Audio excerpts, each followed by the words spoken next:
Sejam todos bem-vindos a mais um vídeo aula. Receba meu abraço virtual em cada um de vocês. E nós vamos entrar no conteúdo novo, mas só falando um pouquinho sobre cor. Já me questionaram, professora, a gente vê cor direto. Gente, artes é cor, gente. Não tem como fugir das cores, tá certo? Vamos lá, próximo. Temos aqui, ó, azul, verde, amarelo, roxo, rosa, vermelho. Essas cores aqui nós já trabalhamos, eu já expliquei cada uma delas. É só para relembrar o que a gente vai ver a partir de agora. Próximo. Nós temos aí as seguintes imagens, né, que também a gente já viu: Leonardo da Vinci com a Mona Lisa, o grito, de Paul Cézanne. Próximo. Aqui é só com lembrança. Aqui a gente vai entrar nos grandes pintores. Professora, são todos? Não tem como a gente debater todos, né, a biografia de todo mundo, porque são muitos, e são muitos bons no que faz. Leonardo da Vinci, tá? Nasceu em 1452, foi um pintor renascentista italiano que também se destacou como escultor, arquiteto, músico e pensador. Ele não só pintava, como ele esculpia a sua arte, né? Ele era porque também, ó, músico, ele cantava, gostava de criar, que ele era arquiteto e pensador, gostava muito de escrever.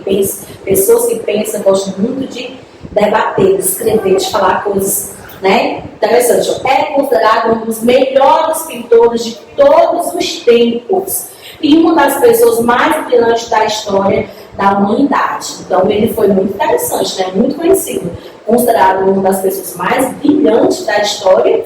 Por meio de suas pinturas, o artista aprimorou o uso do sombreamento, ou seja, pintava lá e fazia sombras. Não é essa sombra aqui não, gente. Ó, observe aqui. Pronto. Aqui está o S, né? Só uma ideia. Aqui eu vou fazer a sombra do S, professor, ó. Mais ou menos isso aqui, né? Pronto. Isso aqui seria a sombra. Tá vendo isso aqui, ó? Minha mão. Minha mão aqui é a pintura. E a sombra está atrás. É isso que eu estou me referindo? Não, não é isso que eu me refiro, tá certo? Próximo. Ó. É esse tipo de sombreamento, é esse detalhezinho, ó, que é feito na pintura. Observe que essas montanhas aqui é como se tivesse pintado com, pegado a tinta, né, as coresinhas e feito isso aqui, ó. É dar uma ideia de sombreamento. Aqui nós temos as duas obras mais conhecidas de Leonardo. Tem muitas, mas essa é a mais conhecida, que é a Mona Lisa e o grande momento de Jesus com os 12 apóstolos, certo? Vamos aí próximo. Nós temos Salvador Dalí, certo? Um renascentista, o outro surrealista, ou seja, é além da realidade. Foi um pintor espanhol que se destacou por suas composições insólitas e desconexas. Ou seja, o que ele está dizendo? Que era como, quando a gente desenha um coração, o normal do coração é o quê? Esse formato. Isso é o real. Como seria esse coração pelo pensamento de Salvador Dalí? Deixa eu ver aqui. Vou tentar, né? Porque eu estou longe de Salvador Dalí. Mais ou menos isso? Né? Essa seria mais ou menos a ideia de coração dali. Ou seja, ele leva tudo ao surreal. Aí, observe aí, ó. É indisponível, é indisposição para. Gente, eu estou pronto. E desconexo. Com seu bigode extravagante, certo? Ele foi um grande representante da estética surrealista. Foi aquele exemplo que eu falei para vocês. O artista também teve sucesso fazendo esculturas, assim como Leonardo da Vinci, tá, gente? Ó, e contribuiu para o teatro, moda, fotografia, cinema, as grandes telas presentes, ó. A persistência da memória foi a sua marca registrada para a pintura. Vamos ver à frente. Nós temos aí dois exemplos. Olha aqui, ó. Isso aqui é surreal. Quando eu desenho um relógio assim, não é? Olha o jeito que ele desenha o relógio. Olha aí, a criatividade surrealista que ele tem. Se eu for desenhar um rosto, eu desenharia assim, só que eu não sei desenhar, tá, gente? Estou dando só a ideia. Olha a ideia surreal que ele traz. Todas as obras dele, gente, eu procurei as mais bonitinhas, tá? Todas as obras deles é nesse sentido, ok? Então, assim, aqui é o rosto dele. Observe como é que ele deixa. Aqui é o relógio. O relógio como se fosse... Ele tira aquela conexão de pulso, de parede, para ser o quê? Como se fosse uma peça de roupa, né? Uma toalha. Mas ali está demarcando no horário. Tá certo? No próximo. Michelangelo, nascido na Itália em 1479, foi um dos maiores, gente, artista e escultores de sua época. Além de pintura e escultura, ele também trabalhou com arquitetura. Vocês perceberam que até agora o que a gente falou traz não tão somente a pintura em si, mas cada um teve outras funções, tá certo? Aí, ó, em poesia, o artista expressava que a humanidade em sua arte. Vamos ver sua arte. Tá aqui, certo? Essa arte aqui é uma que eu considero das mais bonitas de Michelangelo, conhecido como a Sagrada Família, certo? Tem lá a mãe, o pai e a criança. Michelangelo foi outra coisa porque eu trouxe essa. Professora, não existe outras pinturas? Existe. Mas para nós, essa é a mais interessante. Por quê? Porque ela representa a família e foi a única obra acabada, terminada, dada fim. O que é que eu estou dizendo? Que todas as outras artes, pinturas que ele fez, que ela já fez, nenhuma foi terminada. Faltou alguma coisa para terminar. Essa não. Essa foi a única acabada. Ainda viva, tá certo? Vamos para o próximo. Nós temos aí Monet, né? Monet, Cláudio Monet. Esse aí o livro de vocês traz, tá? Ele traz aí, também traz no Mar da Vista. Nascido em 1840, foi um grande pintor francês, reconhecido como um dos mais importantes representantes do impressionismo. O que é que diz? Enquanto Salvador Dalí retrata o surreal, aquilo que não é normal, não é real para a gente, vocês observaram ali pelo relógio, né, que ele traz o relógio ali como um pano, com algo que estende. Ah, professor, mas eu não posso pegar um pano e pintar um relógio? Sempre pode. Quando eu estou me referindo a Salvador Dalí, é que é o relógio propriamente dito, tá? Daquela forma. Observe aí, ó. Dono de uma vasta obra, Monet foi um dos maiores pintores da história na técnica a óleo. Ou seja, ele pegava as cores, né, e pintava, mas abrilhantava a sua pintura com óleo. Ele sabia extrair da tinta e dos pincéis uma estética poucas vezes registrada. As cores vivas e a luminosidade foram característica marcante em sua obra. Vamos ver um exemplo das suas obras?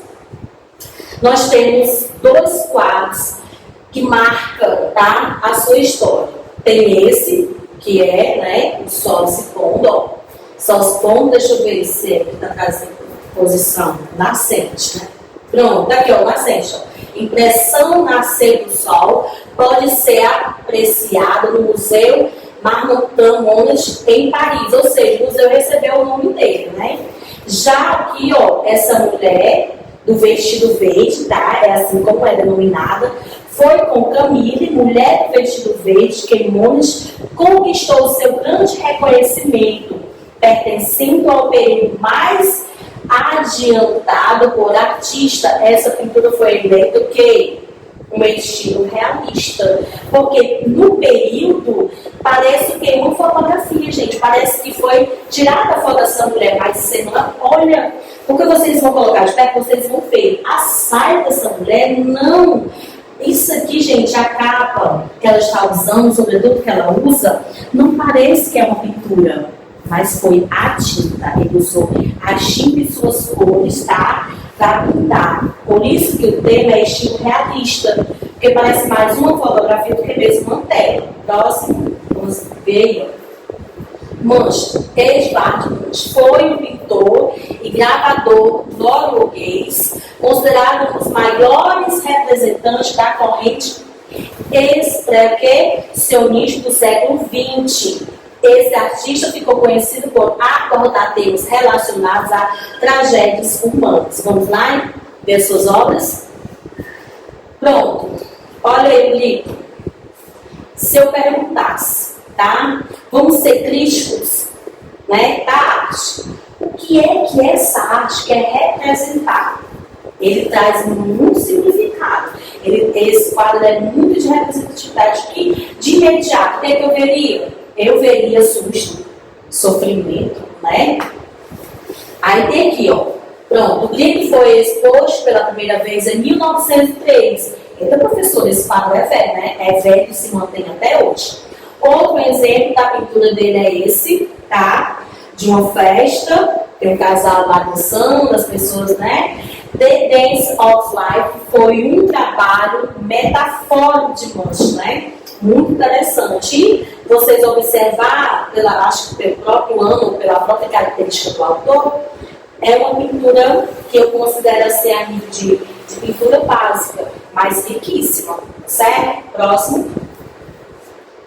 Van Gogh, né? Não tem como falar de pintor sem falar em Da Vinci e Van Gogh, né? Nascido na Holanda em 1856, Vicente Van Gogh é considerado um dos artistas mais influentes dos últimos tempos.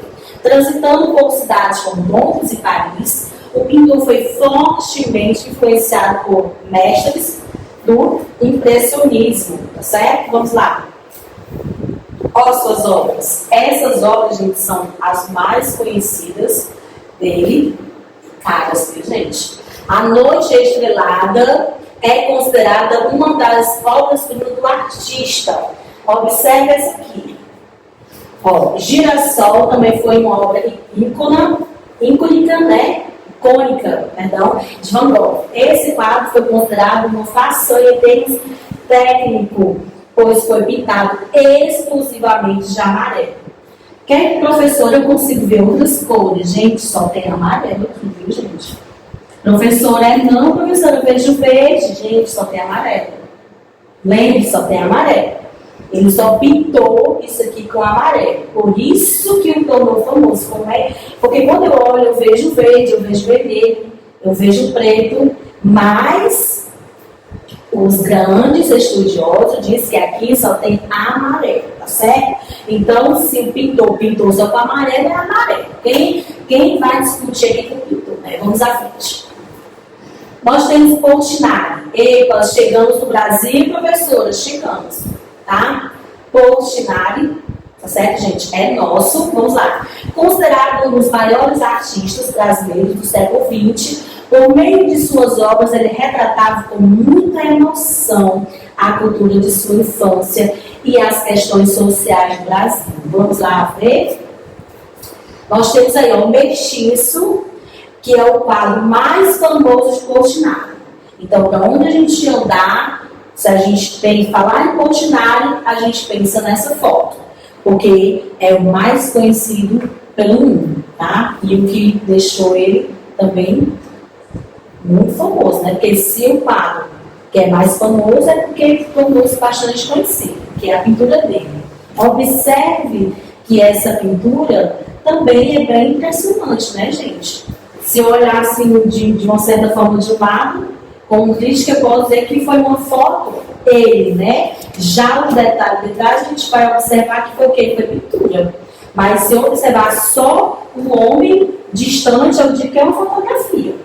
Se eu chego mais perto, aí eu vou observar, se eu vou analisar criticamente essa obra, eu vou conseguir enxergar o quê? A tinta, tá certo? Vamos à frente. Tarsílio do Amaral, também nossa, tá? Também está entre as pintoras brasileiras mais famosas do mundo, considerada um ícone do movimento modernista, ou seja, já é mais recente, né? Essa artista expandiu as propostas de vanguarda europeias, sem se esquecer dos problemas sociais. Vamos ver suas obras? Não tem como não pensar em Tarsila sem ver essas duas obras. Essas duas obras são um marco, né, da sua história. Pronto, os operários, que é esse aqui, ó. O que é interessante, gente, nos operários é o seguinte, porque ele traz não só um problema social no sentido quesito operário, mas ele traz o que? A etnia também, ó. Aqui são várias etnias juntos. Nós temos aí o branco, o negro, né, vermelho, a gente vai ter o asiático, então ela traz uma grande informação nessa pintura. E as papas ali atrás, fazendo o conjunto da representatividade que ela quis trazer. Né, ó. Outro aqui é esse exemplo. Hoje esse é o quadro brasileiro mais valorizado do mundo. Professora, quer dizer que ela ganhou no questionário, ganhou. Esse quadro aqui é o quadro mais caro que o Brasil tem em mãos, tá? Representando a valorização do trabalho braçal, apolo, é composto por cores que remetem à nação brasileira. Observe, ó, azul, né, verde e o amarelo. A vapor foi pintado a óleo em 1928. Então, professora, tem uns anos de né? E a professora disse que é recente, né? É recente. Mas a gente pode olhar, pegar de anos em si, para alguns pode ser há muito tempo atrás, não é verdade? Vamos lá, mais à frente. Crítico da arte. Agora é sua vez, você vai analisar a arte e você vai ser assim, o que é que você entende, o que é que você enxerga, o que é que você vê, o que é que você acha que aquela arte quer trazer para você. Vamos lá? Pode passar. Nós temos essa menina, tá certo? Eu não vou adentrar porque eu quero que vocês façam essa atividade, tá, gente? Para depois eu quero ver o que é que vocês tiram do quadro e se possivelmente, se você quiser, a gente pode fazer uma crítica mais aprofundada do quadro. Mas a ideia aqui é você. Por isso que eu não vou debater, tá certo? Porque se eu for falar o que eu vejo, pode dar o que? Base para a sua ideia. Eu quero ver o que você vê. Próximo. Nós temos todos esses quadros, essas fotos, gente, não são fotografias, são pintados à mão. Próximo. Nós temos ali, ó, olha como é que essa garota está. O que é que há por trás? Olha o rosto, observe os detalhes. O crítico da arte, ele pega, ele vai esmiuçar, ele vai observar cada detalhe, cada cor, cada gesto, cada movimento da pintura. Próximo. Nós temos esse aí, ó, observe, pintura, professora, é a tinta? É sim. Professora, parece, né, impressionista, tão real. Isso, próximo. Aí vocês vão analisar aqui, ó, o menino. Tem lá o muro, essa escada que não está completa, o que é que representar? O que é essa arte? O que elas não trazem? Gente, porque os grandes pintores não pintaram só por pintar, não. Viu, gente? Eles não pintaram só por pintar, não. Cada arte pode passar, cada arte tem uma história. Olha, isso é interessante. É uma pintura, é. Aqui, quem é? Esse boneco aqui representa o quê? Olha o nariz dele, ó. E aqui atrás, que é? O que quer representar essa arte? Tá certo? Próximo. E temos esse. Esse é muito bonito, né, gente? Observem a beleza dessa pintura, né? E aqui as pessoas, né? O que é que quer dizer? O que quer representar? Gente, a arte é muito gostosa. A arte é vida, a arte é riquíssima. E ela traz muitas coisas interessantes para a nossa mente. Ela abre muita coisa. Geralmente, quem tem dificuldade na arte é porque não para compreender, porque não para analisar. Porque para entender um quadro, precisa parar e ficar olhando, contemplando, até que meu cérebro consiga assimilar o que é que aquele quadro quer me dizer. Beijo a todos vocês e até o próximo vídeo aula.